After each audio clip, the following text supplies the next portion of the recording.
Good day, I'm Theodore Henry, and this is your JIS News for Tuesday, February 21. The Jamaican economy recorded its 8th consecutive quarter of growth in the quarter ending December 2016. With the exception of manufacturing, mining and quarrying, and producers of government services, all industries are estimated to have grown for the review period. With GDP growing at 1 to 2% in the December quarter. 1.5 to 2.5% growth is expected for the next 4 quarters based on increased investor confidence and more investment activities. Sustainable and equitable economic growth accelerates when macroeconomic conditions are stable. The BOJ's governor says the economy will also benefit from the structural and macroeconomic reforms to be undertaken under the recently signed IMF Precautionary Standby Agreement. Meanwhile, the International Monetary Fund, IMF, has lauded the Jamaican government for being the first Caribbean country to implement its Enhanced General Data Dissemination System, EGDDS. The EGDDS is a one-stop publication vehicle providing essential macroeconomic data on Jamaica's performance under its IMF agreement. Through Jamaica's National Summary Data page on the IMF website, policymakers as well as domestic and international stakeholders, including investors and rating agencies, can readily access macroeconomic data. This allows for greater transparency.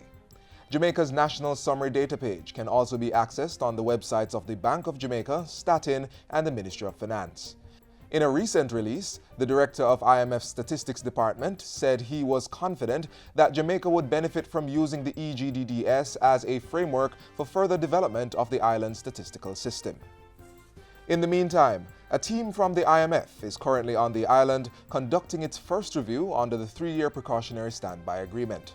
The $1.64 billion agreement was approved last November and replaces the 4-year Extended Fund Facility slated to end in March. The IMF team, led by new Executive Director Nancy Horsman, met with Prime Minister Andrew Holness and Finance Minister Audley Shaw at Jamaica House on Monday. Tourism Minister Edmund Bartlett says $46 million has been set aside to aid in the transformation of Montego Bay's hip strip in St. James. Minister Bartlett says $11 million has already been allocated to begin preliminary works for moving overhanging utility wires underground. We are going to do some streetscaping. And starting from at the corner of Summit, heading back to the end of Dead End, we have allocated some $35 million for the roads and streetscaping to give us a nice, good finish and a good look as we go along that corridor. Minister Bartlett was speaking on Saturday at the opening of the 146-room Royal Decameron Cornwall Beach Resort in Montego Bay. Prime Minister Andrew Holness, who was also at the opening, called for all hands on deck to make Montego Bay the premier hip strip in the region.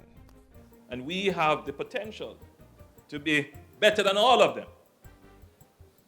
But it will require the stakeholders, including the minister, the members of parliament, the local government, the owners and developers, including the owners of properties, to come together as Team Jamaica to build a tourism product that will last for the next 50 years and place Jamaica as the lead island for tourism in the Caribbean region. And finally, government will be spending $2.4 million in the new fiscal year to continue the implementation of the Jamaica Business Taxation Reform (JAMTax) project. This is outlined in the 2017-2018 estimates of expenditure now before the House of Representatives.